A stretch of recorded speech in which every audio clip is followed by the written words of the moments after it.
push up there. Oh, you go up and around. Got it. I've never been to this park. Really? Yeah. Nope.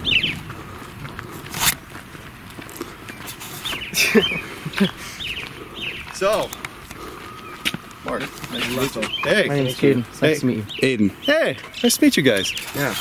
So, I'm real. Yeah, you are. It's true. It's not a lie. I've got a bag with some props in my car. Where did you want to shoot? We were thinking over there because it's a lot quieter. A lot quieter because there's some people up there. So Sure. we shot down here. Yeah. Sure, do it. But I can go for as long as you want. Okay, cool. I was debating a lawyer this morning. That was so fun. I get calls from everybody, and there was this lawyer out in Montreal who was just so curious about it. How is this thing happening? He goes, I want to know what the thought process is. He goes, no, we won't even run an hour. And I go, no, you will. 2 hours later, I was like, oh, you're killing me. Because he was analyzing it from a legal standpoint. Oh. Literally, like I was up on the stand, and he wanted to know what he was analyzing the types of arguments. Not the arguments themselves, but what he would classify them as. Anyway. All right, so where? Just anywhere? Yeah, just right around. Okay, let me grab my bag. Cool. All right, sweet. One sec.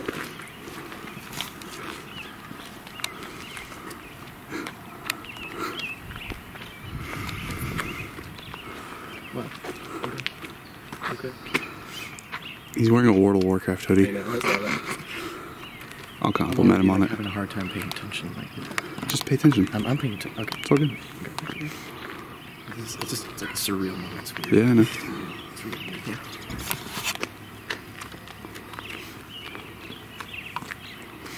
Here we go, Russell. Get your phone. Get the phone. And review questions.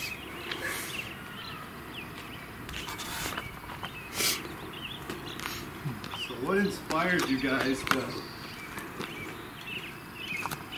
What'd you look at? The documentary? Yeah, Yes. the documentary. Hopefully not the Logan Paul thing. No. No. That was terrible. So awful. Did you know what happened at the Logan Paul thing? Mm-mm. So he decided he was going to crash the conference, but he was going to do it secretly, and our conference promoters said that, oh, hey, you should come in and do a documentary. He didn't know that Logan Paul's an awful, awful person. Yeah. So he comes in, but I knew about him, and I was trying to tell everybody, I go, look, you don't want this guy anywhere near you. He's horrible. He just trolls people everywhere for a living. That's all he does. And they said, sorry, we don't know who he is. And I said, you know what? I'm leaving. So I left. I didn't even go to the conference. Anyway, where do you want me to sit? Just anywhere? Yeah, right here. Yeah. All right.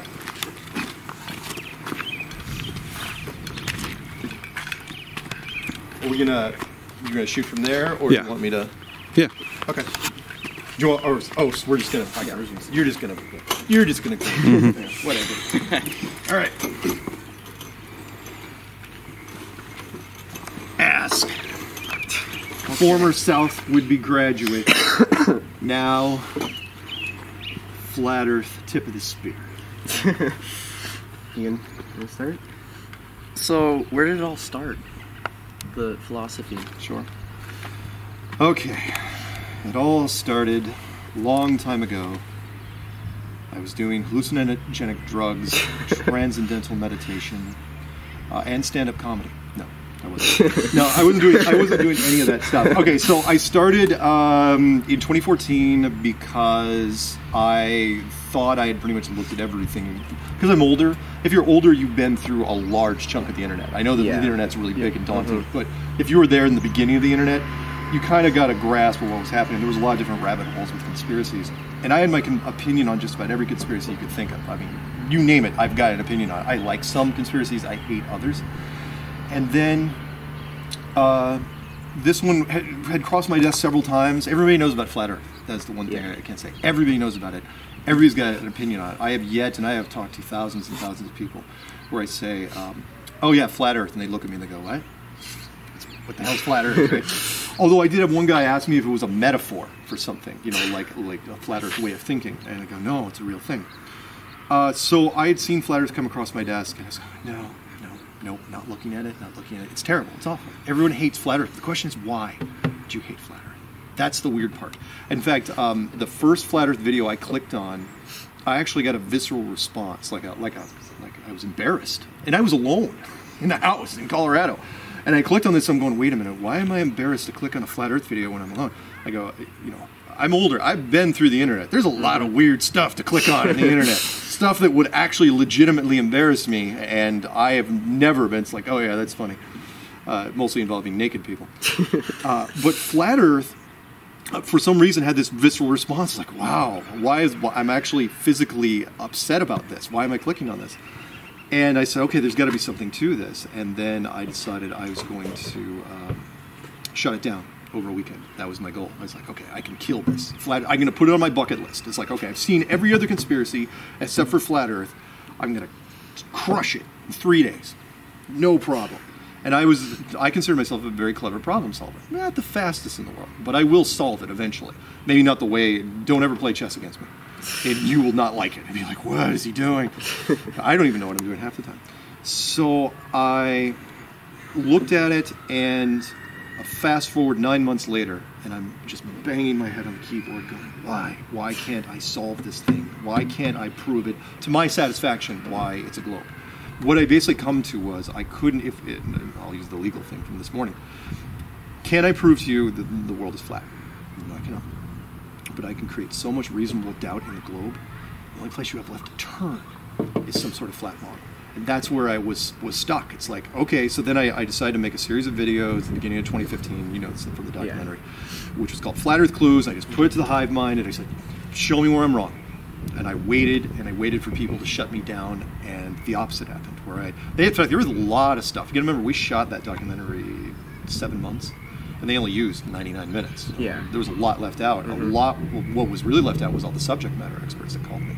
All branches of the military, Army, Navy, Air Force, Marines, pilots, engineers, surveyors, air traffic controllers, anyone that had to do with transportation, they all called me just out of the blue, and they said, you know what? Not exactly completely on board yet, but you're on to something. Because everybody said the same thing and said, yeah, we've heard about the curvature of the Earth. We've heard about the Coriolis effect. But we never use it in our daily lives, our 9-to-5 jobs. So what does that mean? I don't know. What does it mean? I don't know.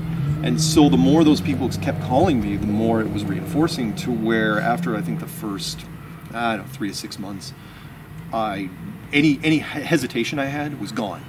Any doubt I had, it was kind of like I don't know, you guys aren't in university yet, but when you do you do blue book things at high school? Blue books, you know what those are?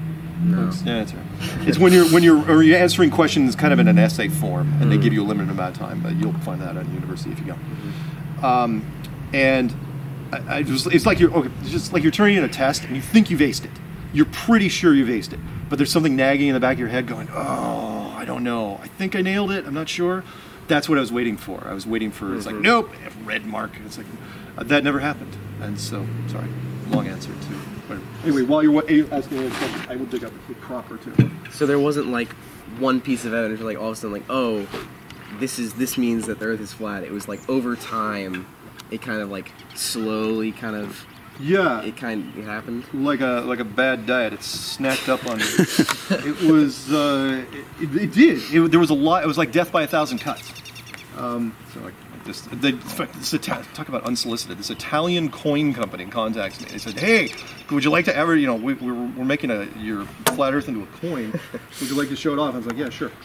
No, was there any one thing that did it? No, but it's kind of like what I said earlier, where.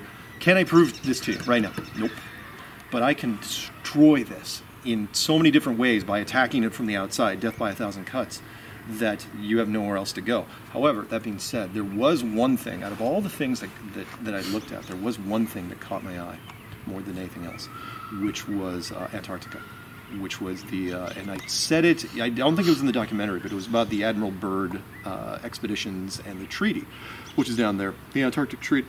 The Antarctic Treaty, which basically says that no corporation from any country, no matter how much money you spend, can go to Antarctica and set up shop, ever. It's the only unbroken treaty in the history of treaties. And I mean, treaties are meant to be broken. In fact, not only is it unbreakable, but it's not even up for debate until 2041. And what that meant to me was, so, and I know they didn't use the clip in the documentary. I don't know if you watched The Clues, but there was this great clip by Admiral Byrd. He was on a show in 1954 called the Longines Chronoscope, kind of like the 60 Minutes of its day. He goes on there and he says, yeah, Antarctica. He goes, the place is just made out of money, and everyone's going to be fighting over this thing for the next 100 years. There's a whole mountain range made out of coal, there's uranium, there's oil, there's minerals, everything you could ever want.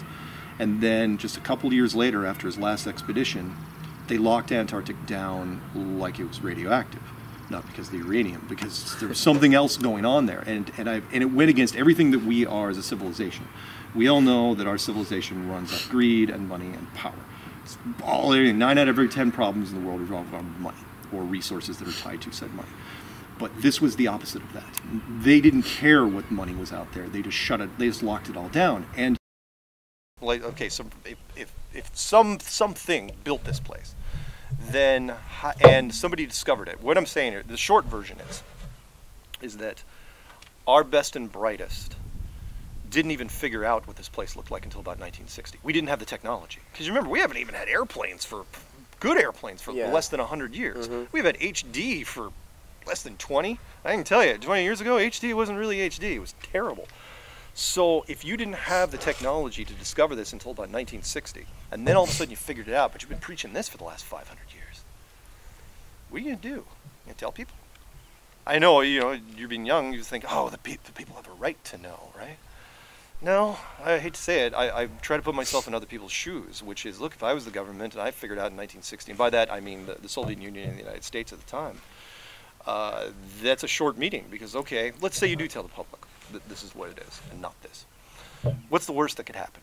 It might even be one of your questions, which is why hide it? Why even bother? Well, because if you don't, some really bad things could potentially happen. The public is a jittery, twitchy mob. It's the line from Men in Black. It's like people are smart. No, I'm sorry. A person is smart. People are dumb, panicky, and dangerous. And that is all of a sudden you tell them that, oh yeah, every university, everywhere, their astrophysics and their astronomy departments, gone. And then your remaining physical sciences, geology, hydrology, archaeology, biology, you have to retool those from the ground up. That's just the academic part. World markets, you'd have to suspend world trading for months just to figure out where the dust settles. And then religiously, the 5 major religious houses, Hinduism, Judaism, Buddhism, Islam, and Christianity, you're giving them leverage now over science, and you're telling them to act with restraint.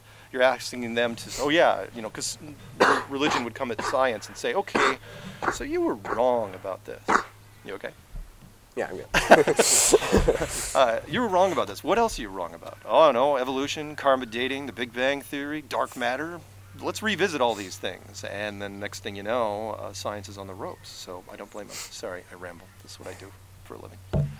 What else? Do you think, like, all that stuff that you just, like, talked about, like dark matter, all that stuff, how much of that stuff do you think is wrong? Like, do you think if flat Earth is proved, do you think how much of that other stuff will be disproved? Well, again, astronomy and astrophysics would have to be thrown out. I mean, math would take a beating. Geometry and trig would be fine. Calculus wouldn't be good. And quantum mechanics, quantum physics, you would have to, it's meaningless at that point. But yes, I mean, dark matter, look, forget about dark matter. Dark matter is a theory. It's a universal theory that they're trying to, well, There's like, okay, let's see if we can fill in the blanks. What do we got? What's our cure-all? Dark matter. But think about things just as little as gravity, for example. Neil Tyson, even though I shouldn't say his name out loud, Neil Tyson said that, look, we can't tell you what gravity is. We can only tell you what it does. We can only tell you the symptoms of gravity. That's gravity, right? A magical molecular force that pulls things down. I mean, some people could say it's buoyancy. I still believe in a magical, mystical force. What's the difference between gravity on this and gravity on this? Hardly anything at all. Gravity on this supposedly pulls things to the center, which is basically straight down at a slight angle, whereas this would pull it straight down, which goes into a whole other thing. But if you ask me about simulations, I'd be more than happy to talk about it. One of the reasons I talk about flat Earth and not like simulation theory, like Elon Musk and all these guys get into, is because unless you've done any sort of software development, I could talk to somebody for a week about simulation theory and they're just not gonna get it. They're just not. So you got to start with something which is, okay, it's flat and it's enclosed.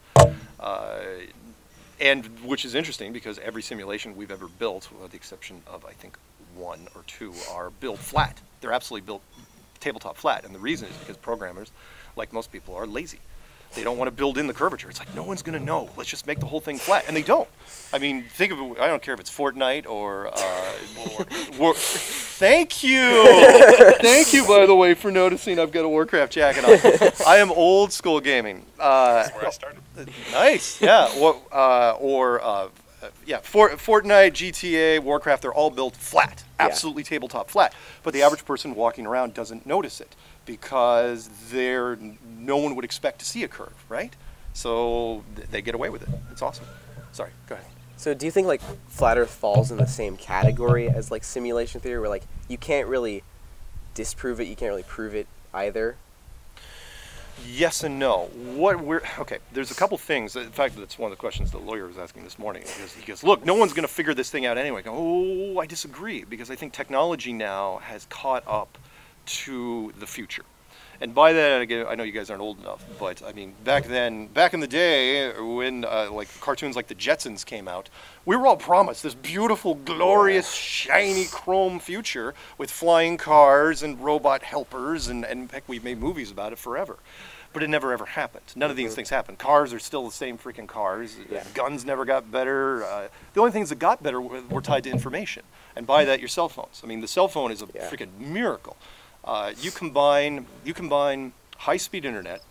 Remember, high-speed internet has not been out that long. Social media and 6 billion smartphones, and you're talking about informational tools of the gods by comparison. I mean, you try to explain that to somebody even 100 years ago. 100 years ago, and it's almost impossible. 200 years ago, you'd be burned as a witch. 300 years ago, you'd be worshipped as a god. or in that sense. So can it be proven? Yes, I do think it can be proven, because we're working on it from just about every technological angle you can think of with social media. And I know if you want to bring up the laser test, which Jaron completely botched, but part of it is the power of editing, or the gyroscopes test. There were so many experiments that we did in that time frame when they shot that, and they used none of them, because the director, and I'm more than happy to say this on camera, the director hated flat Earth by the time he got done with that thing. Mostly because of you guys right here. And you guys didn't hear it because you guys watched it on Netflix probably. Yeah, Netflix. Well, there was an iTunes version with a director's commentary. And specifically when the 12-year-old kid walked up to the microphone and asked me a question during that conference, that rattled a lot of people in science. Just rattled them. They didn't know what to do. That combined with the U.gov survey, which said that, and that was a British research team that was bored one day and said, okay, let's poll 10,000 Americans and see what they think about flat Earth. And a third of your demographic, I'm sure, what grade are you guys in? We're seniors. Oh, perfect. Okay, so the third of the demographic, 18 to 24-year-olds, weren't buying the globe anymore. And and they couldn't even talk to the 12 to 17-year-olds. But I can guarantee you, because I get emails from them all the time, that the younger you go, the easier it is, because the foundation of your mind isn't cemented in yet. You're still more or less flexible. Which, by the way, I've got to point out, one of the reasons why, in case it's one of your questions, why there's such a visceral reaction to this, why people get so angry, why it's so polarizing, is simple. And that is, look, you put this in your classroom at age 6, and you carry it through at least your graduating year, not assuming you go to university, that's 12 years. And it's right next to the American flag, right? The American flag, I imagine, is still in the classrooms everywhere. Yeah. So, and remember, we're supposed to fight for the American flag. What's the difference between this and the American flag? Almost nothing. The only difference is you don't have a pledge of allegiance to this. It just sits in your classroom. But by the time you make it to your seniors, a lot of people are willing to fight for it. And if you do bachelor's or a master's or PhD, you're in real trouble. In fact, I have yet to run into a PhD who's just not, they basically said, unless mainstream media says it's this, it's not this. Like my sister, from God's lips to Fox News. Anyway, sorry, go ahead. So like, people like that, so like a lot of people use that as evidence, like, oh, well, these smart people, like, no smart people believe that the Earth is flat, so that's evidence against, like, what do you think about that? How smart people. like people with like degrees and stuff, like so Right. like like in the documentary, and like right now you said Right. like, oh, people with PhDs, like no one with the PhD has said that the Earth is flat, Right. And like some people use that as evidence, like, oh, so these people with higher Oh, education, yeah. And I did a clue on this called the Code of Credibility, which is fascinating. And that is, it's different from like a police uniform or a firefighter uniform or a military uniform. And that is, if you wear a white coat, you're immediately more credible. Bill Nye, people forget this. Like Bill Nye, he's from Seattle, if you guys didn't already know this. Right, his lab coat and the bow tie, it was all an act just from a local comedy sketch called Almost Live. It was a comedy troupe up here. And he got his bachelor's in mechanical engineering, right? And then he abandoned it almost immediately and went into acting.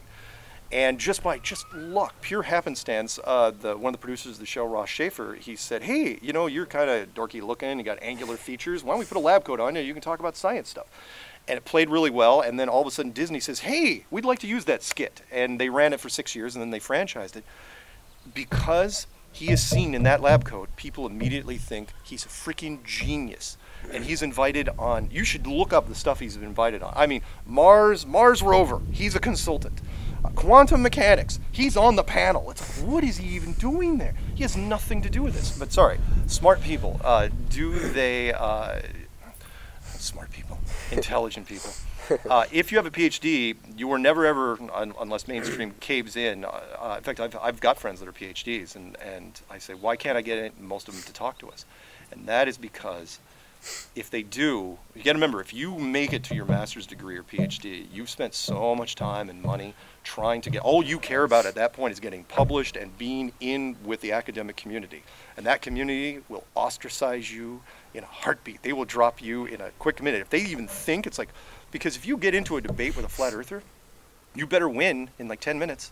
Because if you don't, they're going to look at you. It's like like a boxing match. It's like, why is Flat Earth still standing? Why is he still there? And if you become that guy, nobody wants to be that guy. Yeah. So I feel bad because science has become, like a lot of other things, so specialized that it's kind of an excuse for people. Meaning, no offense if you guys are going to be scientists, which is. Leave science to the scientists. We want to be entertained. We don't want to learn. We want to be entertained. And so, in fact, Neil deGrasse Tyson, again, using his name, he said one of the most arrogant things I've ever heard in my life, next to Kanye's daily quotes, which is, seriously, Kanye, my only regret is I never got to see myself live. It's like, what? You are terrible. No, he said, science is right whether or not you believe in it. I go, wow, really? I go, and basically he's saying that if you you're wearing a lab coat, you put a stamp on something, saying that's science, that's fact, you should believe it no matter what. It's like, okay, fine. You want to tell me what the boiling temperature of water is at sea level? Yeah, I can test that, sure. You want to tell me what the core of the Earth looks like?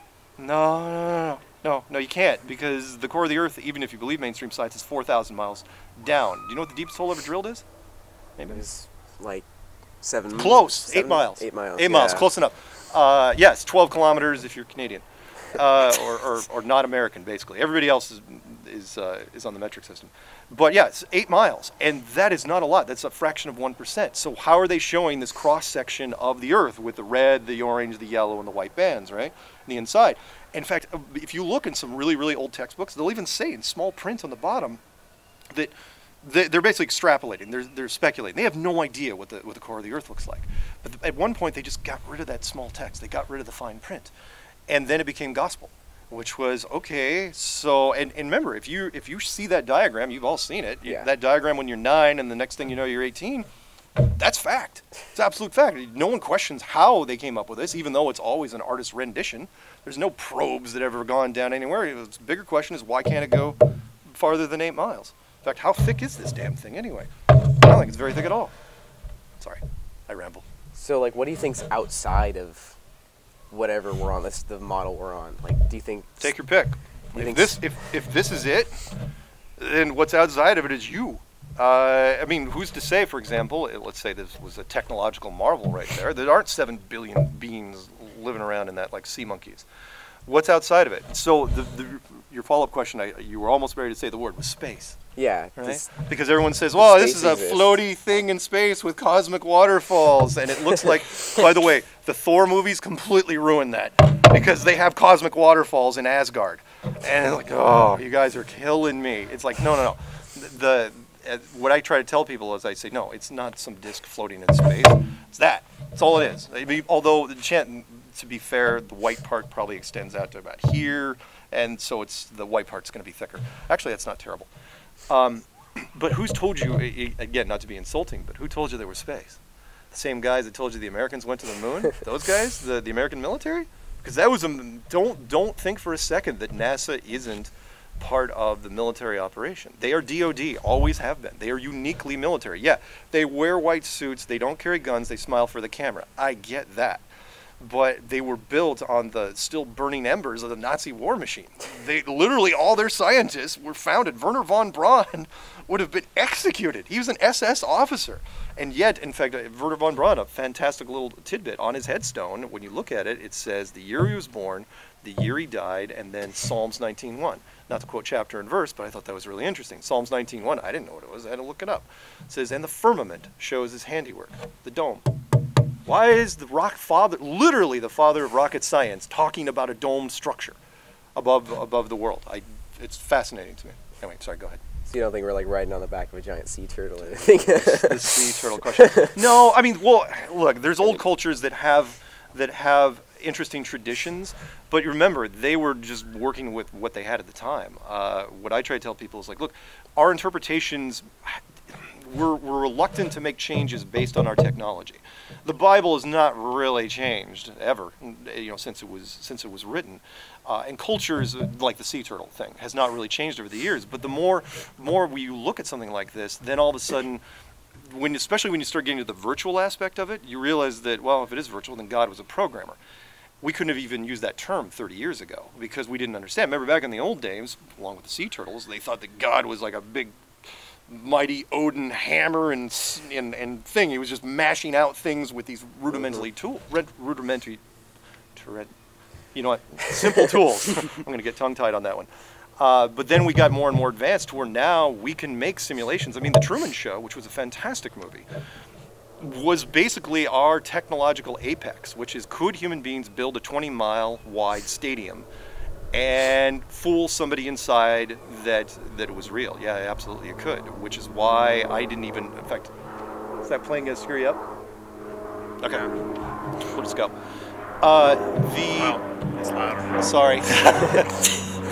Because I've done these so enough, I'm really attuned to plane noise and cars and people doing construction in the distance and stuff. There was another movie that they didn't even talk about because there just wasn't time in the documentary, an M. Night Shyamalan movie called The Village.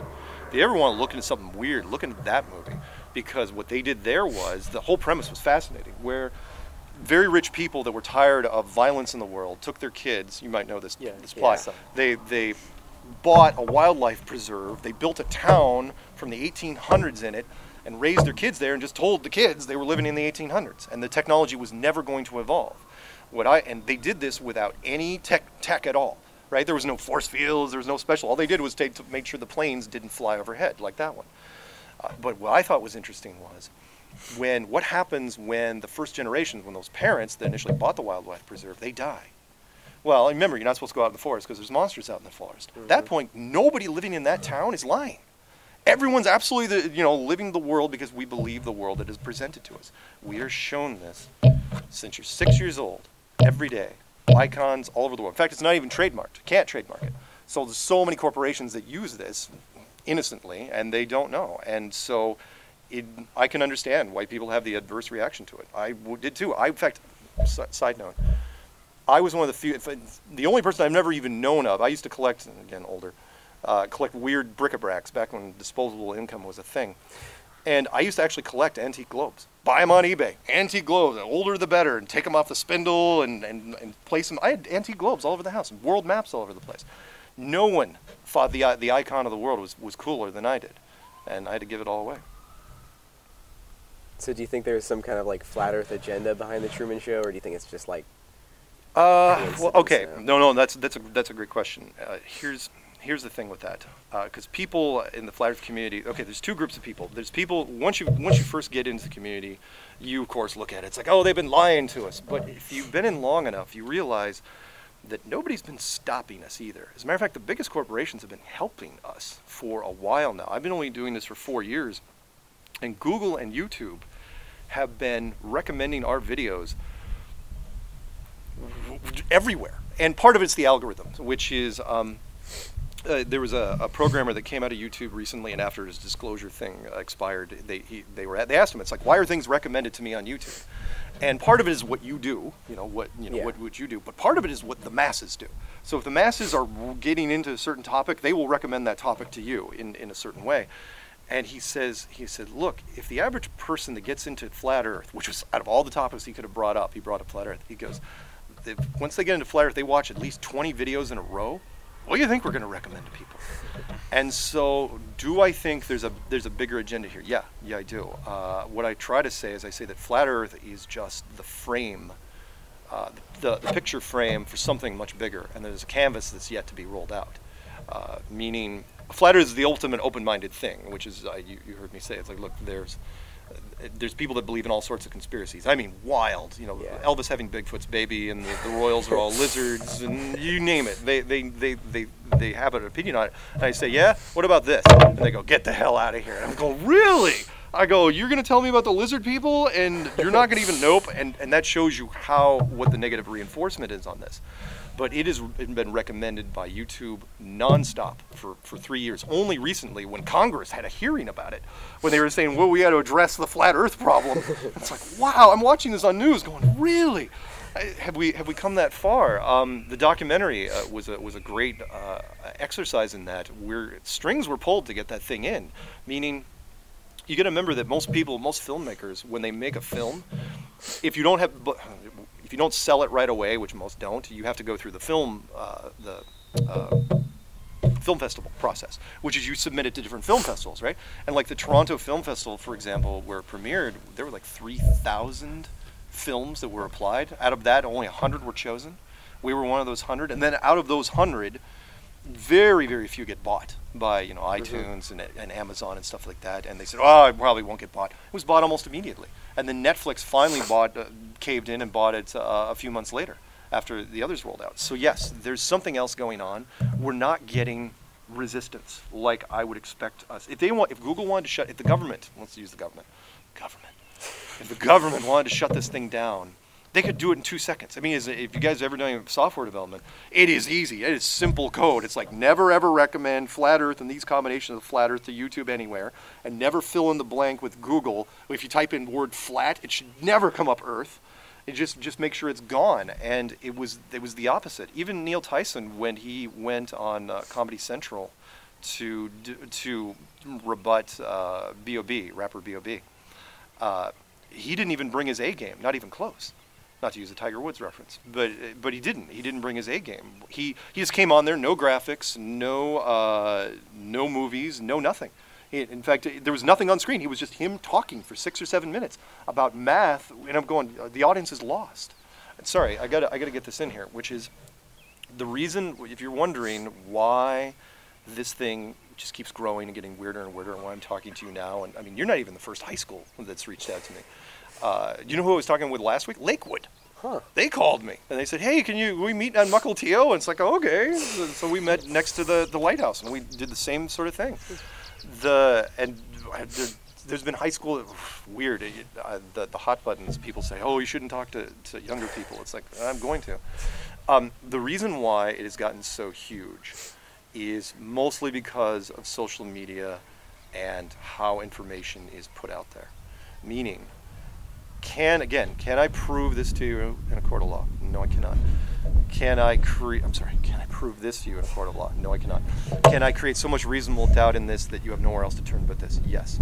But here's the big thing. My explanation of this is easier now than this. Meaning, for example, this. So they're roughly the same size. We'll give these two like roughly the same size, more or less. The continents may be a little different, but it doesn't really matter. So, if they're roughly the same size, what's more feasible? Well, this has a problem because this doesn't exist on its own. This needs a support system which is massive. You can remember, if this was the actual size of the Earth, the solar system alone would be something like 2,000 feet in every direction. It's just huge, and that's just the solar system, not to mention the galaxy, which is bigger than the entire state of Washington, and then the universe around that.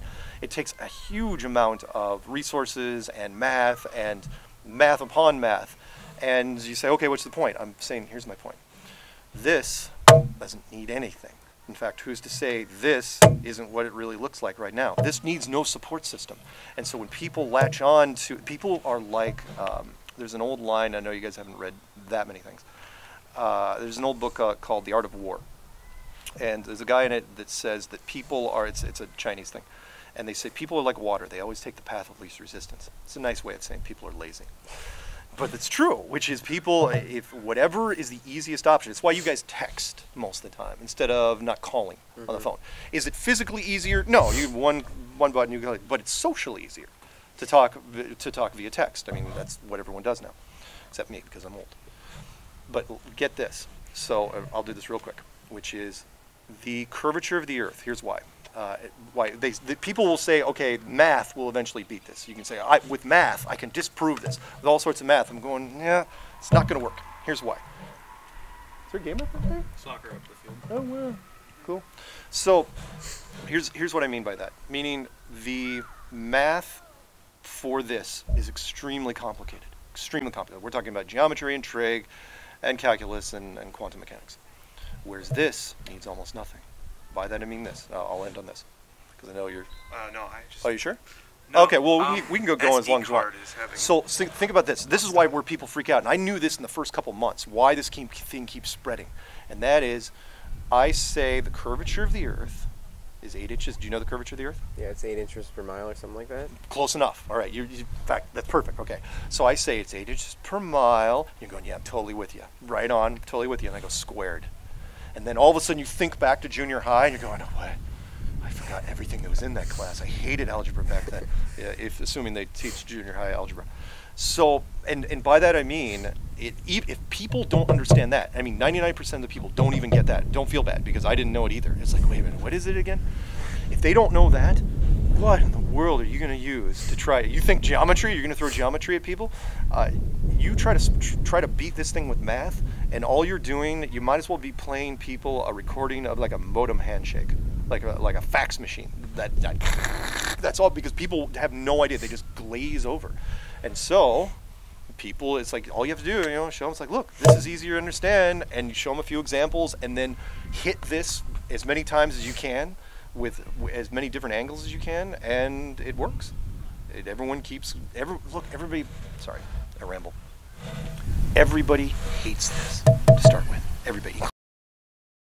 Okay, so the stars and the weather system. First off, two different things. One, the stars would just be part of the display system. So whatever's up here, when you look at planets and stars, for the most part, they're just lights in the sky. They're just projections on a ceiling, no different than a 10K monitor, which doesn't exist yet. At least we don't have it. The sun and the moon are actually inside here, very, very small and very, very bright, although very, very different. So the sun, for example, is just an incandescent light bulb, and then the moon they're less than 50 miles wide, which would be tiny even in that thing. And then the moon is an LED bulb, which actually generates a cold light. Look that up if you haven't already done this. So, it generates a refrigerating light, which means if it's 90 degrees in the sun, it's 80 degrees in the shade. But in the moonlight, it's 50 degrees in the moonlight, and it's 60 degrees in the moon shade. It's opposite. Should not be warmer in the moon shade. I didn't even know this sort of technology existed. We can do this in universities now. It's called a cold laser. Everyone knows you point a laser at something, you can burn things like a balloon. You change the frequency on it, you can actually make things colder. It's tricky because you're working with energy and you're thinking, okay, the energy's got to be warmer. But no, you can turn things colder. And moonlight, we've actually seen swings of up to 13 degrees Fahrenheit, which is amazing, and it should not be possible. Does that prove a flat Earth? No, it does not. But it absolutely blows away the model between the sun and the moon. Because remember, the moon is supposed to be reflecting some of the sunlight. And what we can tell is, no, it's not doing that at all. In fact, whatever frequency is generating up there, it's self-illuminated. Which sort of makes sense because the Apollo missions, if you look at them, it's this dull, gray, ashen surface. We've all seen ash, and Mount St. Helens ash is still probably flying around here. And it's really, really dull and matte finished. But when you look at the moon at night, it's really, really bright. I mean, extremely bright. You can't even look at it with night vision. I've tried. And so why didn't we ever see that with the moon photos? Why wasn't this glowy world up there? Why was it always this dull, dark 70s stuff? It was almost like they were going along, if you look at any 70s movies, they always shot in those dull tones anyway. Which brings into the whole point of, okay, why were they shooting in dull tones? Well, because it was a production house. Anyway, sorry, weather systems. Weather is controlled inside this thing by several different mechanisms. The sun and the moon would have a small part of it. The sun would not cause as much weather as you might think. The other things would be the upper jet stream, which would be more like an air conditioning system in this. The underwater conveyor system, which is the water, that transfers huge amounts of energy underwater. And then, of course, the magma system below that, which we don't even know how deep it goes because we can't drill past 8 miles anyway. And people say, well, doesn't the magma system prove that it's organic? No, because if you were trying to make a terrarium for your lizard or your tarantula, and you have your light bulb and your fan and your water, would you leave anything about that organic? No, you would not. You're not going to, everything's going to be manufactured. You're looking at basically a machine. Whether it's digital or not is a whole other thing. How's that? Do you still think the moon controls the tides and No. stuff? No. Good Lord, no. No. In fact, if the moon is a tiny object, I mean, we're talking 50 miles on this. If an object 50 miles on this would be just minuscule. I mean, Whidbey Island, 50 miles wide. You can't even see it on this map. Mm-hmm. So the last thing you would do, again, if you're building a world, if you're doing a world building, the last thing you're going to do is put a strong directional gravitational source on a flying object and try to get that to control the tides. You know these people. Yeah. Okay. Do they know what you're doing? Yeah. Yeah. She's in our class. Ah. Yeah. All right. So the last thing you would do is you would make the moon a directional gravitational force. You would just do it from down below. No different than what we do in simulations now. In fact, controlling the tides from down below, way more efficient and way easier than trying to do it from the moon. Now, does that discount the moon? It's like, well, yeah, when the moon's here, the tide's here. It's like, yeah, because you're talking about a giant clock system. All you're seeing in the sky when it comes to the stars and the moon and the sun and the planets is just a big clock system. It's very beautiful. And it's very complex, and it didn't take people long to figure out because they were bored back then. They had nothing better to do. They had no internet. They're just going to stare at the sky all day and take notes. So the moon is just there. It just keeps track of the tides, but it doesn't actually advance the tides because that's not what you would do. If you were going to build this world, the moon is just there for aesthetics. It doesn't have to move. I didn't even want to get into the moon that much, but ask yourself this: why are all the moon craters? In fact, it looks like the moon was just decorated. The moon craters are all at 90-degree angle impacts. All those craters are perfect. That's impossible statistically. You can't have all these, if the moon is sucking one in, how will all these craters happen there anyway? But if they do, they're not going to come in at 90-degree angles. They're going to come in at 45 and 75 and all these different angles. There's going to be skid marks. There's going to be craters that would just hit and just bounce off and keep going. We never see that. Sorry, keep going. I know you have limited time. So do you think that, like, the cosmos is a very mechanical system that was, like, created by something, or do you think it's, like, still natural systems and, like, it's like, you know? I know. Yeah. You keep thinking it's a natural system, and you're told that it's a natural system. But think of this: if the cosmos, if you wanted to, again, we'll use the M. Night Shyamalan thing or the Truman Show. If 99.9% of the people believe in the illusion, then that's all you need is the illusion. I'll use a quote from Carl Sagan, which he was always questioning the universe, going, "Why is it so empty? There's all these huge swaths of nothingness. Forget about the dark matter, just nothingness out there. Why it seems like it's very badly designed." And not to say that Carl Sagan was into God or anything, but if this is the model, then it was built by someone. I'm not saying that Flat Earth kills atheism, but it does introduce a very interesting question, which is, at the very least, it was built by something. At that point, you're splitting hairs, which is, was it built by an advanced civilization that's much older and more powerful than ourselves, or was it built by the divine? Take your pick, because really, you're just, again, splitting hairs. One man's advanced tech is another man's deity. If a giant golden spaceship landed in that park tomorrow, right, and they have to be better looking than us, that's the only qualifier. They can't be they can't be red or green or gross. They can't be any of those things. If they landed in that park and they were like Avatar, 8 feet tall and blue, right, religions would pop up like that. Even though there's some people would say, oh, it's technological wonder, there'd be people literally making offerings and bowing their heads to that. So people are, look, there's a reason why the main religious houses control 8 out of every 10 people in the world. So, anyway, what else? So I just wanted to further understand the tides. So Sure. you said that does it go down to the center here, or the sun and the moon, right? Sun and the moon. Okay, so the sun and the moon would be like needles on a record player. Never taking the same path every day. They would be moving around like this. Does it pose a problem with the Antarctic sun? Yes, it does. I don't want to get into that right now.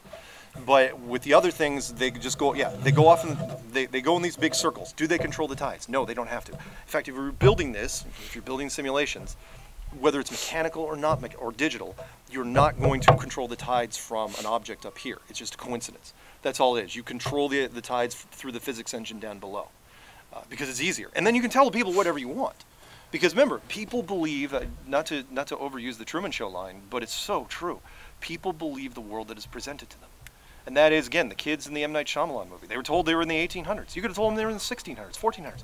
Kids believe anything you will tell them because most people they don't question authority. Authority is not going to lie to them. Like, I grew up on this island. I mean, I was about as sheltered as you get, especially back in the 80s. And I didn't even believe that authority lied about anything, ever. I honestly thought that. It's like, why would they lie? The world's great. Everything is awesome. And I went off to university, and then all of a sudden I saw Oliver Stone's JFK in the theater. And I was like going, it's like a huge wake-up call. Remember, there was no internet when Oliver Stone's movie came out. I was like, what? People could lie? And then, you know, the ball started rolling. So, anyway. Can I get your phone? Yeah. I don't use it for anything else but a phone. And people drive me nuts. And I go, no, I got a full-blown gaming laptop in my bag. But I'm not going to use this to do anything. But no offense to you guys, but I'm not going to watch a movie on this. I'm sorry. I'm not. I've got an ultra-wide monitor that I... Okay, so, sorry. The cruise. Okay, here's what's happened recently. Media has decided that it used to be when you saw a story written by somebody else. So, like, I'd say I'm LA Times, and I looked at the New York Post, and I liked his article, and I wanted to take something from it. I would call him up and say, hey, buddy, you get a byline? I'd like to do this and share it, blah, blah, blah. Nobody does that anymore. They just take it. They just take it, whatever, and sometimes they can cite it, and sometimes they don't. And so what happened was okay, so the 2019 conference is in Dallas. Yeah, I saw that. The 2021 is in Miami, on a cruise boat right now. Yeah. And I don't know if it's actually going to happen because the press has been all over it, so I don't know if it's going to happen. But it's out of Miami, and some guy from England thought, oh, it'd be funny. It's like, hey, they're going to take a cruise to the end of the world. They should go find the edge. It's like, okay, first off, no Antarctic cruises ever leave from anywhere north of the equator, ever. And second, the last thing you'd ever want to do is put a cruise boat in the vicinity of icebergs. Never, ever, ever going to happen. So, but because he wrote it, and then a couple more people wrote it, it's like, oh, hey, that'd be funny. Hey, that'd be funny. And then by the time the fourth or fifth guy wrote it, they said, oh, it's happening. Somehow it changed to it was happening. And then all of a sudden Logan Paul mentioned that in his little thing, where he's going, oh, we should run away to Antarctica. Somebody grabbed that and says, Logan Paul is now going to be on the end of the world cruise with the Flat Earthers.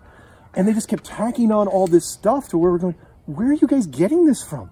And we had to start looking back, and now there's got to be at least 20, 25 headlines. I mean, big ones. New York Times, Boston, overseas, they're all saying, in fact, I had the Australian Today show ask me. That was one of their questions. In fact, get this.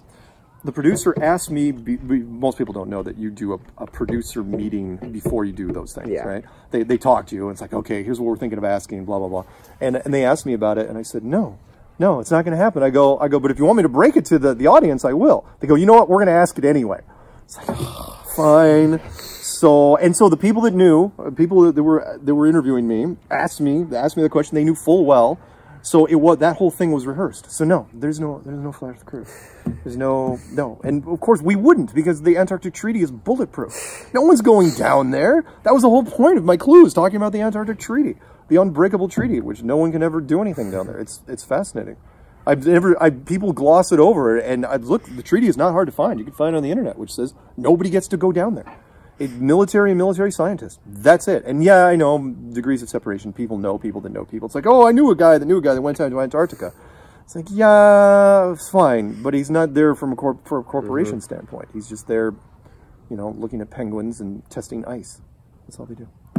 Sorry, what else? So, is this all like one So this is all in the one same ocean, but split up in the Pacific Ocean. Yes. And then, oh geez. Well, no, I mean, Yeah. it really depends. But yeah, that would be the Pacific. Yeah. The Pacific is monstrous, even if you're looking at a global standpoint. If you look at like the world from, and it's not gonna be the best map, from this side right here, it looks like it's a water planet.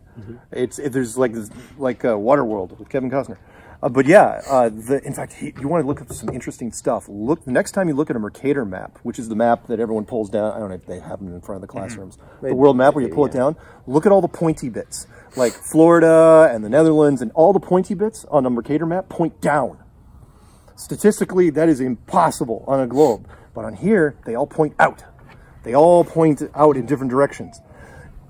In fact, if you take a Mercator map and you flip it upside down, look at all the spikes.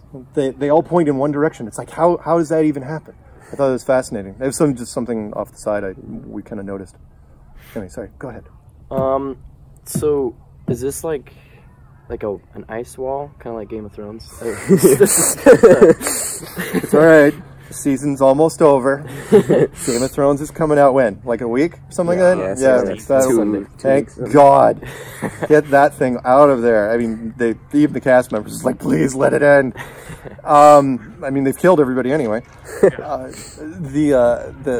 game. Okay, so what happens is when you get out here, and again, it's a fantastic design, which is when you get close to Antarctica, you start getting icebergs. And then the Antarctic coastline, for the most part, with the exception of here, maybe a little bit over here, is a 200-foot wall of ice straight up. I know Game of Thrones is taller than 200 feet. But it's 200 foot of ice straight up. And then, boy, it gets worse. When you get on top of that, then it slopes up to about 14,000, which is amazing. The whole continent, compared to every other continent here, is unique. It's way, way higher than everything else. Everything, I mean, even the tall versions of the Rockies, or the habitable parts are 5,000 feet. Altitude sickness kicks in at about 7,000 feet. So 14,000 feet, that's really harsh. I mean, the whole place just screams go away, not to mention there's no indigenous animal life, no plant life, no human civilizations. The place is just one giant sign that says go away. So that really helped with the design, which was most people, and a car alarm simultaneously. Awesome. So most people don't want to go there anyway. It's fantastic negative reinforcements. The design, whoever built this place is extremely clever. Meaning, no one wants to go to Antarctica anyway. It's also the most expensive trip you can take. It takes forever. It costs about, I think, 12,000 American just to go there. And even then, you're just going to this peninsula and taking some pictures in rafts with penguins. And that's it. No one's going in the interior. The other little design features would be like a 3% salt solution added to the oceans. Brilliant. 3% salt solutions. Meaning marine life, still okay. Human beings cannot drink it, which is fantastic because it limits your ship exploration by about 95%, even more, because you can't drink what you're sailing on. That was the restrictions of almost anyone that was trying to travel in boats, which was how much fresh water do we have on board. So once you have fresh water, you're screwed. You've got to, you get to that halfway point, you've got to turn back. Otherwise, you're right on. But if it was all fresh, oh yeah, people would just be sailing forever, eating turtles. So you don't think anyone's ever made it to the edge or anything? Oh no, I do. I think that Admiral Byrd in the United States Navy figured it out literally in 1956. Look up Admiral Byrd if you get a chance. He's known more for the hollow earth theory, which is interesting for a United States Admiral. He flew to the North Pole in 1928 in a really bad plane, I'm sorry, 1926. In 1928, he goes down to the South Pole, the outer rim. And because there is no magnetic south, that's a whole nother thing. You'd think that, by the way, there's a compass, right? And a magnetic north, magnetic south. You can look this up online. It is not hard to find. In fact, there was a guy from Antarctica that just posted something a couple days ago. Somebody said, kids asked, it's like, how does a compass work in Antarctica? It should work. Remember, it's the South Pole, South magnetic, doesn't. He goes, doesn't work. I don't know why. Nobody knows why. It's like, we know why. Anyway, sorry. Where was I going with this? Oh yeah, so he goes down from 1928 until his death in 1957. He just spent flying around here, just flying and flying and flying with his planes. And that was, again, the 1954 article. I think he had given up. I think even our best and brightest were convinced. It's like, you know what? We're probably wrong. Maybe it is a globe. And then during Operation Deep Freeze, 55, 56, that's when he found it. That's when he flew out far enough and he saw whatever it is. And that's when they said, yep, we're closing this thing down. And they shut everything down. Every country that was there, Argentina, Chile, New Zealand, Great Britain, Russia. Everyone was down there. They all left, and they all decided, you know what? Let's sign a treaty. Says no one can ever go down here ever again. Nope, nothing to see here. And that's what they did simultaneously. That was 1959, the strangest year in the history of our world, which is 1959. They locked down Antarctica with the Antarctic Treaty, and they also announced the Van Allen radiation belts, which said that this dome was actually made out of radiation, and nobody should ever go up there ever, ever, ever. It's super dangerous. No one ever think about it. And then, of course, Kennedy came in and screwed the whole thing up because he said, we choose to go to this moon in this decade, blah, blah, blah. And then they had to go back to Van Allen, who was the guy that discovered it was a NASA employee. Big shocker there. And Van Allen says, okay, you can make it past the Van Allen belts. All you have to do is go really fast. That's all you have to do, just floor it. It's like, really? That's your scientific explanation? Floor it? That's how you're going to get past? And it's like, yeah, you don't need shielding. No. And so they went without shielding, with just aluminum and plastic, and round trip to the moon and back, supposedly, through these massively deadly belts. No one died. No one got poisoning. Nobody even got cancer. There's 5 of these guys still walking around today. I think Buzz Aldrin's still walking around. Yep. Pretty sure. He doesn't look great, but he's still walking around. So how does that happen? You're saying, okay, what is that? In fact, that's one of my trap questions. If you want to throw anybody under the bus with this, feel free, which is, are the Van Allen radiation belts deadly? Yes or no? Simple question, right? And they say, okay, yes, they're deadly. And you say, okay, that thing. It's like, okay, round trips to the moon and back, nobody died, and you're not using any shielding. Remember, there's only 3 things that can protect people against radiation. One is lead, one is gold, one is water. You use a lot of water. You don't have to use that much gold, and lead. I mean, the last thing you're going to do is put an anchor on top of a rocket. It throws off the ballistics. And then they say, well, no, it's not deadly. And then you say, okay, then you go to the NASA website, go to nasa.gov and look up something called Orion Trial by Fire. It's still there even now, and where they say, not only is it deadly, it's so deadly, we can't even test capsules with people in it right now because we haven't solved the radiation problem. And then you look, it's like, well, how did you not solve the radiation problem? You solved it back in the 1960s, and you solved it perfectly. Nobody ever had a problem ever, ever, ever. So how did that not get solved? Anyway, so, and no scientist has ever answered that, ever. They just sit there and they go, I don't know, because there is no shielding. They used no shielding on the moon during the Apollo program. How's that even possible? Your guys said, no uncertain terms. Even now, they say the Van Allen radiation belts, 60,000 miles thick, really deadly. And we can, our best speed, I think, is 18,000 miles an hour, if you believe it. 18,000 miles an hour, that means you're at least 3 hours each way. Anyway, sorry, I rambled. So, for global warming, so is that it's real? So it's like, is it slowly like getting smaller and smaller, the wall, or the? Oh, that's a good question. Which it's very, very possible, because if there is a whole bunch of ice at the new airport, I'm going to be flying out of that one of these days. I'm really excited. So, global warming would be real. Absolutely. Okay, first off, way more plausible than this. In fact, I'm surprised, amazed how many people have been asking me over the last year if I believe in global warming. Because yes, because if they're called, remember what they're called, greenhouse gases, right? Well, here's a greenhouse for you. It's real. There's no greenhouse here. It's like, well, no, it's the density of the atmosphere. It's like, well, what makes more sense? This or this for greenhouse gases. And if it is greenhouse gases, yes, you're going to have some melting, going to have some sea level rising. The question is, if it's an automated system, if there's a lot of mechanics involved here, how much can it compensate?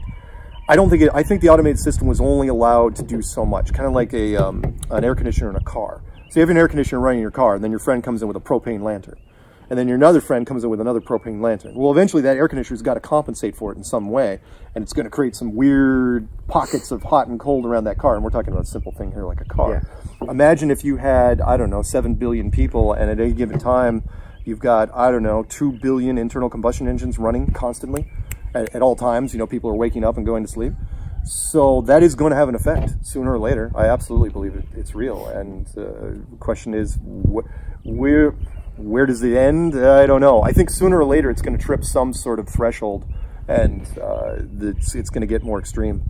Because, I mean, we've changed the term from global warming to climate change. Yeah. We've all seen the weird weather. I mean, weird stuff is happening out there. They're downplaying it as best as they can, but there's some strange science fiction weather happening.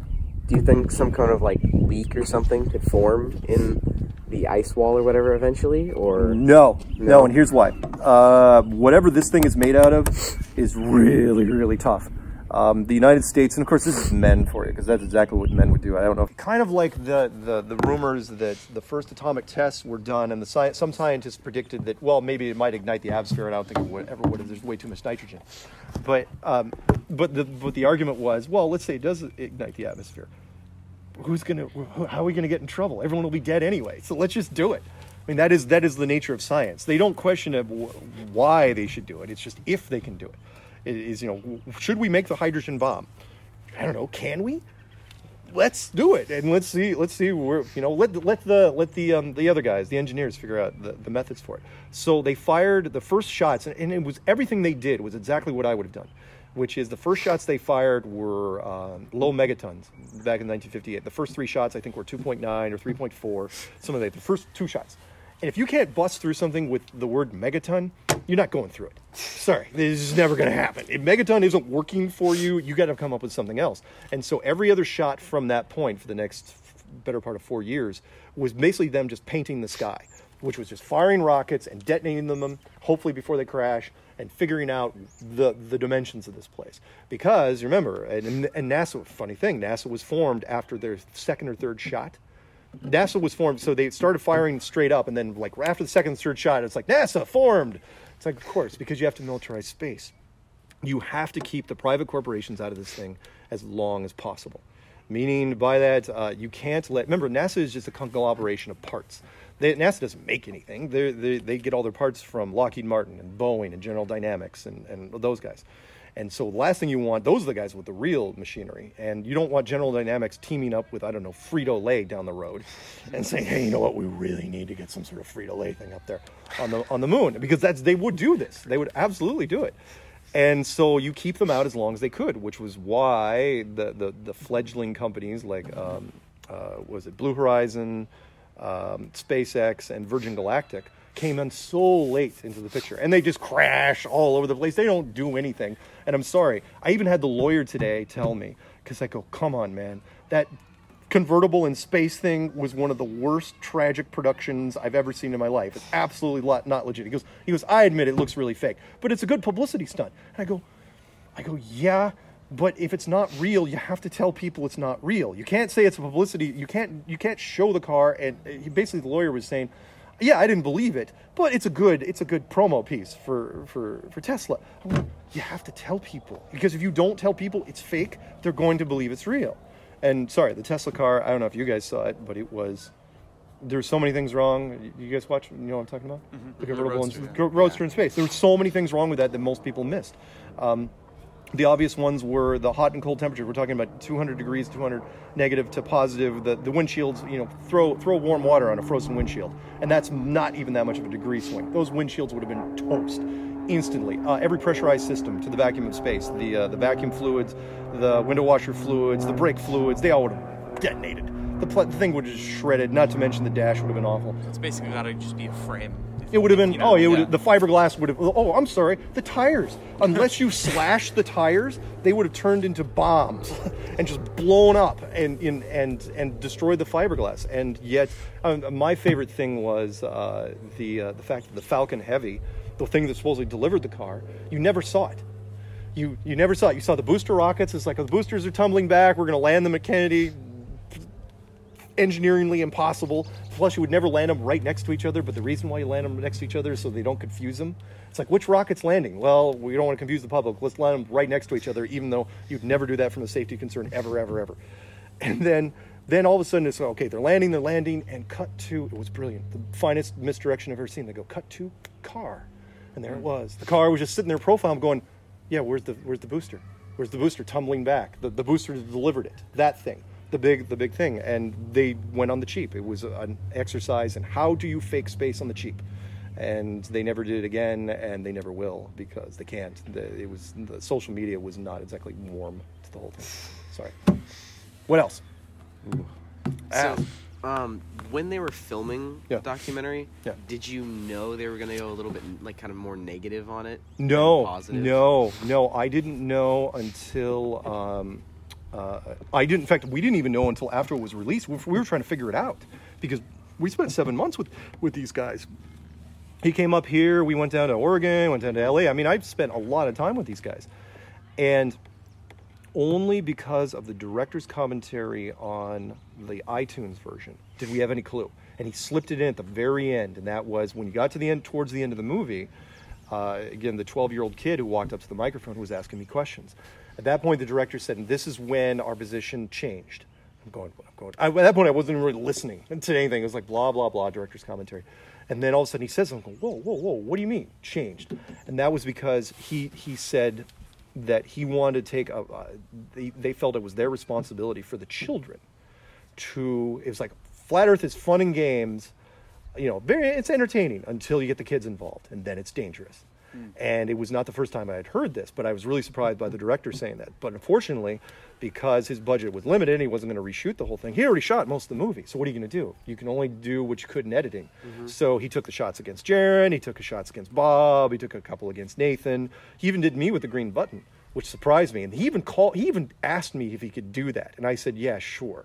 Why not? Which was, if you remember that spot where, if you're shooting stuff, you linger on a frame after the people have left, so you have some buffer that you can crop. And they lingered on the green button. Why not? And then somebody in editing, I think it was Nick, he said, hey, you know what?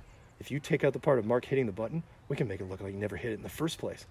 And that's what they did. And he felt bad about it, but at the same time, I wasn't going to fight him. It's like, look, it's your movie. I had nothing to do with the editing, so whatever. But yeah, I didn't know until later, way later, until just a couple months ago, why he did it. And he wasn't the first person to say it. The most vocal critics are big science people. National Geographic asked me across the picnic table, actually, when in fact they left it out of the segment, which was they said it was just me. All everybody else was gone home. It was just the team and me, and they said, what happens when Flat Earth gets outside of your control? What happens to medicine? What happens to technology? What happens to civilization as we know it? I mean, they were really rolling with this, they're going, well, are you saying that Flat Earth could lead us into a new dark ages? And I'm going, I don't know if I'd be that heavy about it, but I go, so far, it's not like we're burning down libraries or anything like that. Everything's been fairly civil. So, but yeah.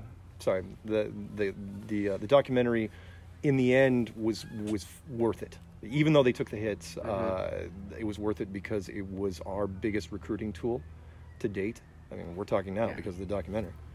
And I had no idea that Netflix. I'm one of the few people that doesn't have Netflix, so I had no idea when it got on Netflix that my email load doubled and people were just calling me right and left. I was going, I severely underestimated their market share. Apparently, they control 15% of the bandwidth in the country. Wow. That's a lot for one group. A little bit. Google probably more. No. Apparently, remember, because Netflix is you're constantly. Google, it's bursting. Yeah, I'm sure there's some moments where if there's a hot topic where Google pumps it up, but Netflix is freaking monstrous. So what I really liked about the documentary is that it took a negative stance, but its main point was that because there's this big stereotype that flat earthers are crazy, right? And that kind of went away. That's it was the purpose of the documentary was to show that flat earthers, they're not crazy, right? So, and I really like that. But do you think there are some flat earthers that have kind of gone a little too far, and you do think they're a little bit Well, okay. A couple things there. One, yes, it was initially designed to be a human interest piece, which is why, even though there were a little bit of nuts and bolts of the whole flat earth thing thrown in there, they didn't want to do that because it's way too long conversation. Then they definitely, and it worked out because nobody involved in the making of that film were flat earthers. It was everyone from the director to the editor to the producers, all that entire side was not flat earth. As far as flat earthers, some people being worse than most. Well, yeah, and the reason is because you got to remember when we first drew from the ranks, we had to drag it from the conspiracy crowd. Yeah, and conspiracy crowd can tend to be a little tin-hatty, but this particular topic tended to calm them down more than most. You got to remember that your average conspiracy person likes their what's the Homer Simpson line? I like my gays flaming. Or I like my Batman Heath Ledger Joker style, dark and gritty, and really, black. That's what people do. What they want their conspiracies. It's like they want. It's like government is, they mention government with these low tones, and that's where this kind of changed. Where Flat Earth was really positive. There was a lot more women. I was really surprised in Flat Earth than in normally conspiracies skew about 85% men. But Flat Earth is way more women in it than I thought, because it's got a positive aspect to it. The biggest being that if you're not an accident, if you're on this, then you're just some random thing in space. You can be snuffed out at any time. Excuse me. But if you're on this, then then you have meaning. I'm not saying exactly that it's one of the 5 religions, but it was built for a reason, and you're in it for a reason, and it gave people a lot of hope. There was a big message there, and it really resonated with women for whatever reason. So yeah. Sorry. Are there a few out there that are more sketchy than others? Sure. Luckily for us, the Flat Earth community is based off of, kind of informally, it's not like we have a rule book, it's based off of content and merit. So you make it, if you get excited about Flat Earth, you make a YouTube channel generally, and you make some videos, and if they resonate, great. You work your way up the ladder. Mm-hmm. If they don't, you don't go anywhere. And you can still attend meetups and conferences and like that, but it's the cream always rises to the top. Again, it comes down to resonating, and there's a lot of channels now. Yeah. Which is good, because it keeps people on their toes. I'm never going to slow down. I can't at this point. And people say, "Why do you do so many interviews?" I go, "Because put my phone number out there." That's usually what it is. People are media. Sorry, not to drag out the point, but media is lazy. Not only do they steal from each other, but if they can't find a contact in the first 30 minutes, they move on to something else. And so it's like, look, if my name and phone number is out there, if they type in Flat Earth interview and they see some of my stuff and they listen for they don't even listen. I've heard these guys listen for 5 minutes, like, yeah, he seems fine, get him. And so I become the default guy to get dragged into this, even though there's channels that are way bigger than me, and guys that do more things, do activism and do experiments. And I haven't even done really any experiments. I let other people do them. I'm the recruiter, which is what I've said. I am the freshman recruiter for this thing. I get people in the door, and I say, look, this is Flat Earth University. It's fantastic. Go over here. There's buildings. Do all sorts of stuff. You can even do music if you don't want. And by the way, that's a side thing. You want the positive aspect of it? Find me another conspiracy. It's not even close. Find me another conspiracy that has a happy song list around it. Seriously, find me a happy song about JFK, playing a banjo. Never happens, right? But I've got a track, or I've got a playlist on my YouTube channel. It's got to be pushing 300 tracks now. Every genre: rap, folk, rock, weird grunge, just, you name it. They make these weird Flat Earth songs, but some of them are pretty snappy. Heck, rapper B.O.B. came just on his own. We didn't ask him. In fact, no one's even talked to that. Well, Jaron has talked to him, but no one else has really talked to the guy. Where he just made a song about Flat Earth, and he made it against Neil deGrasse Tyson, and which is also what they didn't show in the documentary. They showed Neil on Comedy Central dropping the mic and doing that whole thing. They didn't tell why he went on Comedy Central. It's like the rapper B.O.B. came out and did this song against what? Did they show that in the documentary? I don't know if they did. A little bit. Did they a little bit just for a second? Bit, well, they should have showed more. Anyway, sorry. Go ahead. So, do you think the map will change over time through experiments or just science? Yeah, it will. The only reason we're using this map, and I will take credit for it, is because I was the one that pulled it out of the mothballs that it was in. It was something when I was first looking at it, which was, this is the only map in the map projections. If you go into Wiki and say list of world map projections, it's the only one that has comments next to it. Everything else is super boring. Nothing's there. And then this one, it's like, oh yeah, by the way, this is used by the USGS for something, which we don't know what exactly.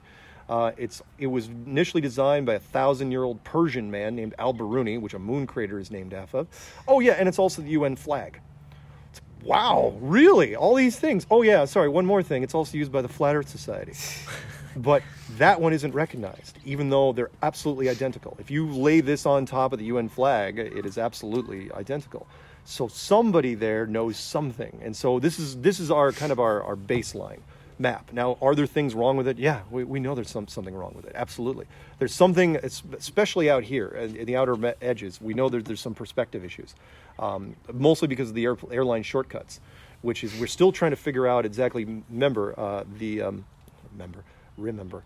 that most airline flights in the southern hemisphere, if you're going from South America to Africa to Australia, they in a globe they take these weird arcing, we do double and triple. Seriously, look it up sometime. They take double and triple connections, but on this they're usually shallow dog legs that go through weird things. Like if you're going from Sydney, Australia to South America, why are you going through on a globe? Why are you going through Dallas? Why are you going through San Francisco? It's not that you're picking up people. I've talked to airline people. It's all about the fuel. Fuel is money. Money is their lifeblood. But we know there's some things wrong with it. Sorry, that's the long answer. So flat earthers, do they come to an agreement on a map that, okay, that's the one, let's stick to that one?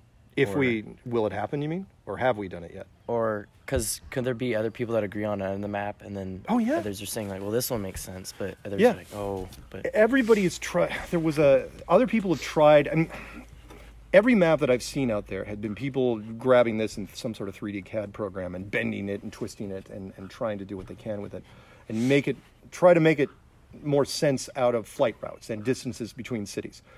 And nobody can agree on exactly what it should be like, because one of the sad things, it's good and bad.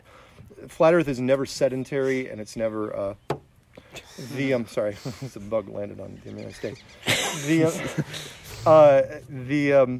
It's people get so enthusiastic that the camps that form are pretty rigid about their beliefs. And so what I said in the documentary, I go, it is like the Scottish Highlands. I'm not kidding you, where it's like, if you don't believe in this and this and this, then you're not a true flat earther. And it's like everyone's running around. It's like, we're the true flat earthers. And if it sounds a little bit like the religious thing, that's why I threw in that Monty Python line. I mean, I'm old enough that I remember that Monty Python Life of Brian reference, which was people get so jacked up that they fight even amongst themselves. But the one thing they can't agree on is, like the Scottish Highlands. Scottish Highlands is like, okay, fine, they'll battle each other, but at the end they all hate the British. They all hate the English. At the end, everyone hates this. So it's okay. So it just keeps moving forward. It's like this dysfunctional mob that's fighting amongst themselves, but keeps moving forward, because at the end of the field, there's the globe. And so they're all holding up what you're talking about, the different maps. Those are the different flags. And that is, again, remember, 30% of the community doesn't even believe in a dome. They just believe in this. That there's this endless field, and then there's more of these. There's one here and one here and one here and one here. And there's other people that believe there's more barriers around the outside, and there's more continents. There's some fascinating ones where this ice wall ends about here, and then there's another ocean outside of that, and there's more continents outside of there. Continents from the advanced civilizations that graduated, kind of like the seniors, where we're only the freshman class. And so it's theory I've actually subscribed to, which is I think every civilization has their time here, because eventually they run out of things to create. They run out of novelty. I believe that novelty is one of the secrets of the universe, which is once you get, because remember, our unbroken history only goes back about 5,000 years. I think you got about that long to figure out where you are. And then once you figure it out, once enough people figure it out, and once you affect the system in a certain way, I think eventually there's some sort of rollover where either whoever built this place intervenes directly, or other civilizations kick in. And because up until now, remember, I believe there's protocols in place, whereas older civilizations, I don't think we're the first people to live here, not by a long stretch. And I think there's terraforming between groups. So like in the old days, if you guys remember the supercontinent Pangea, if you've ever heard of that, which was all the continents were, of course, jammed together. Well, it doesn't make sense on a ball. How where exactly is it? Because all of them are jammed together, and then basically the rest of it's water. But on this, it's just jammed together in the center, and then you terraform, and then the next class moves in. So I think that eventually, we're triggering I think that's part of what's happening now, which is I think that we're triggering something that will eventually lead to, some sort of weird revelation. Not necessarily biblical, but hard to say. Yeah.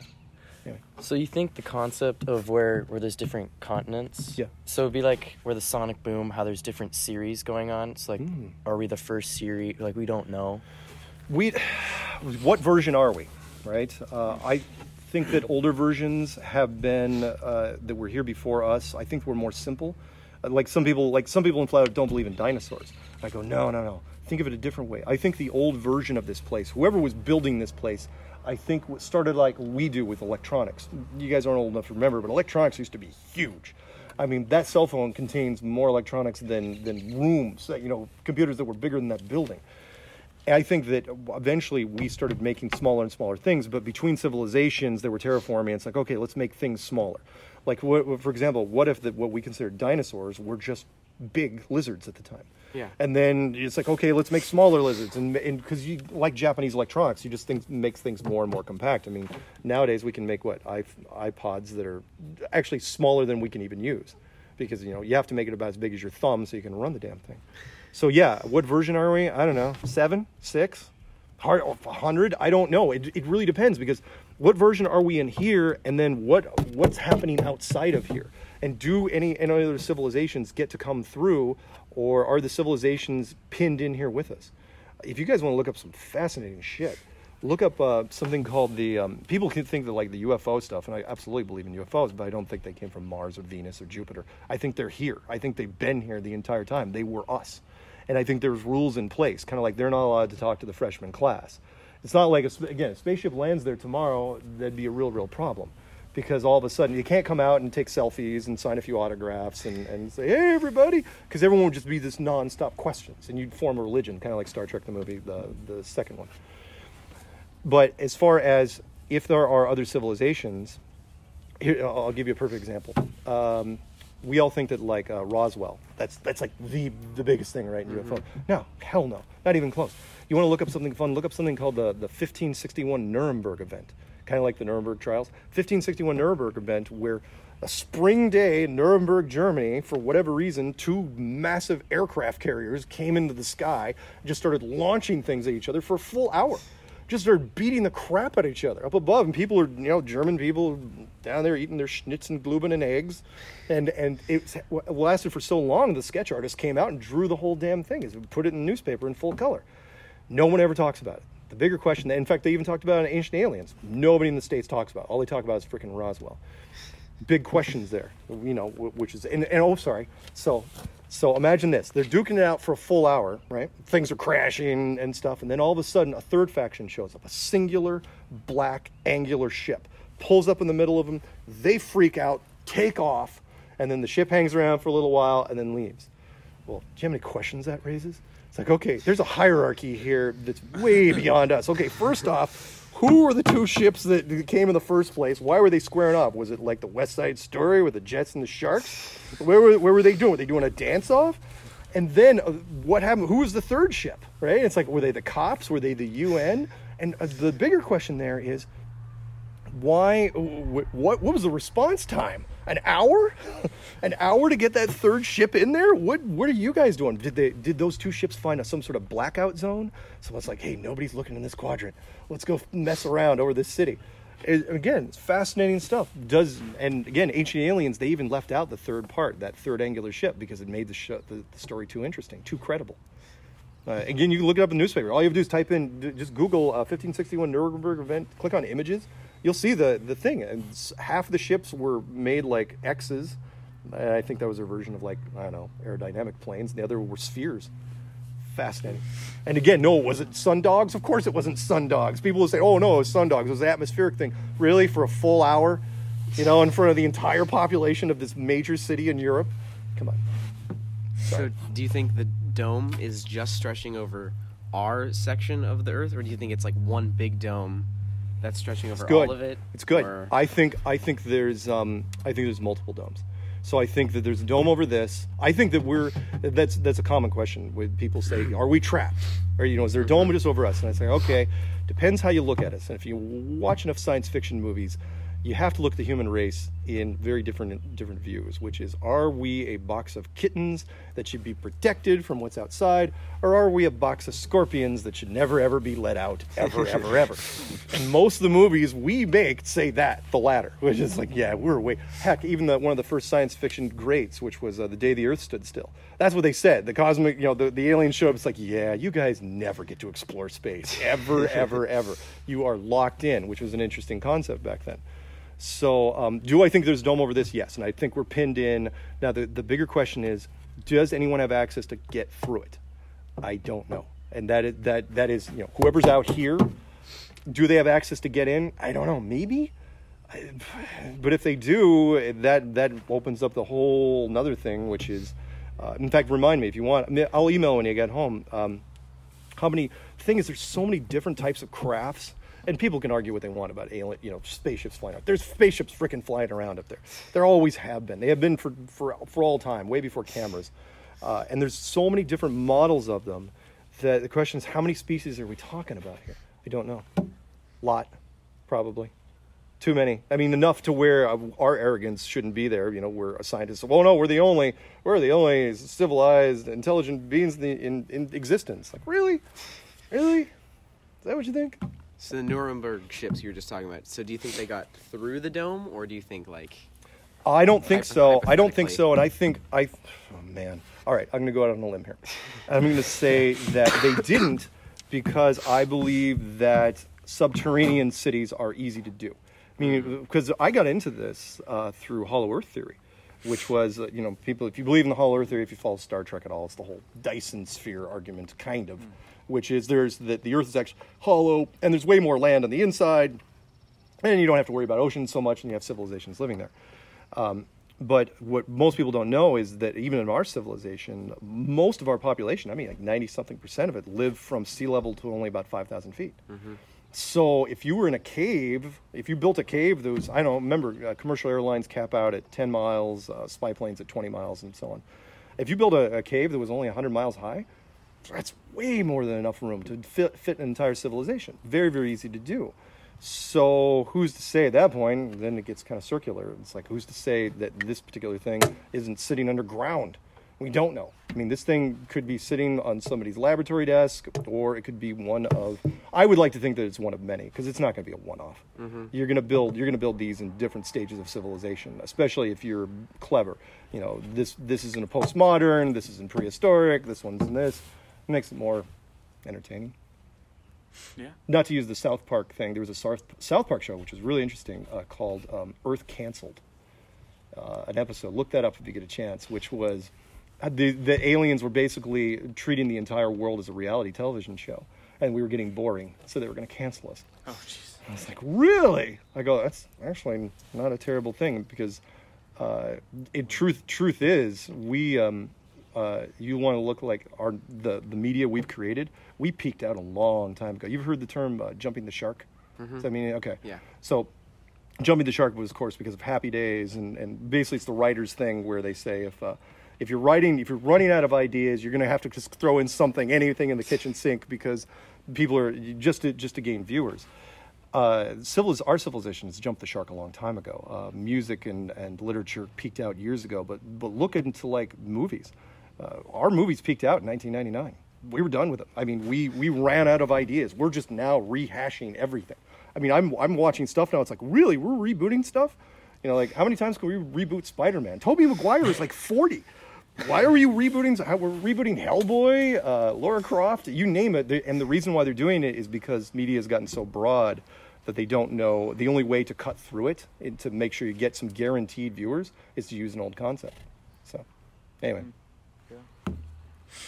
So, from going back to the documentary, but yeah, it's fine. So I remember the eclipse that happened our junior year, right? And from what I remember, I was in football practice, and our coach came out, Mark Hodson, and he cut out a cardboard. Like you could not put a the hole. Cardboard test. That cardboard test has been used forever, going all the way back to the '60s. But go ahead. And he just showed it to us, just like he stopped the practice. And I remember, like, everything went a little darker, and then the birds were kind of freaking out. Yep. And the animals, everyone was freaking out. And that was just my experience. And I looked at your experience when you went to Oregon. Total blackout. Yeah. And I remember you said that the sun self-eclipsed. Yeah. Do you have any, like, further comments? Yeah, I do. So there are a couple things. One with the eclipse, because it's one of my 5 questions that I throw at science people, which is the blackout zone, which is curious enough. Remember, the blackout zone was only 70 miles wide. and which raises a big question because the sun or the moon is supposedly 2,000 miles wide. So how does the moon create a 70-mile wide shadow? Now science will say, well, it convexes, there's all sorts of atmospheric things, but it takes it down to 70 miles. I'm going, tough to explain to somebody on the street, because that means if you're walking by that fence, your shadow gets condensed down to a size of an action figure. We never ever see that in normal life down here. Shadows only remain actual size or larger. They never ever get smaller. But the other thing was, and so that's one of my questions, like, why is the blackout zone 70 miles wide? I thought that people have a hard time with that, and they say, okay, even if you can convince me of the condensing part, I go, fine, let's go the other way, which is the blood moon side, which is when the Earth passes in front of the sun, and then you've got the moon behind. Well, the Earth is blocking the moon. The Earth is 8,000 miles wide, therefore the blackout zone, remember, the same distance, moon, Earth, moon. The blackout zone should be 4 times as big, so 250 miles wide. We never see it. Never see it ever. We only see a blood moon. Now, you see the crescent blood moon go over, but we never see the blackout. And I don't know why that happens, exactly why that design was built in. Maybe the moon was going to be too scary, because remember, if the blackout zone is on a red moon, you've got basically a big red bloodshot eye. I don't know. Maybe whoever built this place thought, nope, sorry, it's going to freak too many people out. Or maybe they did it at one point and said, yeah, too many ritual sacrifices, because people think, oh, bloodshot eyes, and they start gouging out eyes. Who knows? But to your point, as far as the sun self-eclipsing, there was a guy that called me, one of our Photoshop experts, because he was taking a lot of shots of this thing, and he calls me, he couldn't word it right. He goes, Mark, nothing is eclipsing the sun. I go, what are you talking about? I was there. I go, something was eclipsing. He goes, no, nothing is eclipsing the sun. There is no three-dimensional object that's passing in front of the sun. He goes, I'm looking at it in Photoshop, and he had tons of images in front of him. He goes, the sun is blacking itself out. And I go, and I didn't get it for like 2 or 3 hours. And then I go, oh, wait, I get it. Because in a planetarium, how do you make a crescent moon in a planetarium? Well, you just black out part of the moon. You just make the crescent. We always know about full moons and quarter moons and crescent moons and all that, right? But when it comes to the sun, it's always just the sun. It's never a half sun or a quarter sun or anything like that until you run into an eclipse. And then it's so bright you can't tell anyway. So at that point, it was going, the same mechanism applies for both the sun and the moon. It's just a different light source. That's all it is. So, what, we run out? That's my mom calling me. Oh, we can wrap this up. We've been, good Lord, No, is it 3? Hey, what time is it? 3. My watch is off. Yeah, we can wrap up soon. Yeah. So yes, the sun was self-eclipsing, for lack of a better term. The mechanism is no different than what we use in the moon. If you can create a crescent moon, you can create a crescent sun. It's just a light source. That's all it is. The only difference is the sun is so amazingly bright that you can't tell. I mean, when you were up here, you were what, in the 90 percentile, something like that? It wasn't like completely. It definitely wasn't. Yeah, no. You had to get down to down I-5, it was just north of Salem that you either saw it or you didn't. I felt bad for the people because there was this huge traffic jam, and literally, if you were like to the trees, if you were on that side of the trees, you could see it. If you were over here, you couldn't. Oh. And so there was this, but I'm not kidding you. People say, if you ever get the chance, whenever the next one is, definitely go to it, because 97% doesn't mean anything. It's that last 2%, and then when it goes totally black, it's the closest thing to magic I've ever seen in my life. It's just phenomenal to see. Anyway. So, I have a question about, so where are the planets? Like, how does... Planets? Yeah. All right. Planets, well, I'll give you the short version. Planets, stars, the planets are just lights. That's all they are. Planets are just bigger lights that move in a different way than the stars do. You can remember, this place, so everything can be on the inside. And again, I know I'm older, and if you guys get a chance to go down there, where's the nearest planetarium? Seattle Center? Something like that. If you get a chance to go down there, definitely watch it, because you'll understand so much more, which is, we're talking about technology that we have now that can be done on a large scale, which is why I mentioned the Truman Show, which is, look, most of your planetariums aren't even 300-400 yards across. What if you could make a planetarium that was 20 miles across? What could you do with that? What if you could make it 100 miles across? If you made it big enough, could you fool everyone? Yeah, eventually you could, because they're not going to know. Remember, the people inside this place, they believe what the authority tells them. Why wouldn't you? I mean, again, we've heard it many times. In fact, there was a line by Fox News, Dana Perino, if you guys ever watch Fox News, which is, she said, I believe in the Apollo missions because I'm a patriot. No, she wasn't kidding. And I'm going, that is the most slippery things I've ever heard in my life. But I get what she meant, which was, because remember, she used to be a press secretary for the first Bush campaign, presidency. And what she said was, if you're a good citizen, you believe what the government tells you, period. It's like, ooh, man, at that point, you're talking about a huge contradiction, because look, governments lie. They lie all the time about stuff. Look up the word crooked and see what's tied to it. What is the first thing when you hear it, when I say the word crooked? Politician. Well, I know, you're probably going to say crooked leg or crooked whatever. But yeah, crooked politician. People, we lie. We're a world of deception. This is not that much of a stretch. The exception is that it's so huge that it's tough to get your head around, because if you got street punked on something like this, well, then it's the biggest thing ever. But I don't blame anyone. Look, it's not that you got punked. Your dad and his dad before that, going back 25 generations, you didn't have a chance. You were born into it. So was I. There you go. What else? Anything else? That's good. Yeah. What are you gonna do with this? Just edit down to like probably like 10-15 minutes. 10-15 minutes, probably like that. I Oh, think cool. we'll Talk to our class. talk to our class about it and stuff. Yeah. Oh, that's cool. If you need any other resources, if you need any video examples or anyone else you want to talk to from the documentary, feel free. Okay.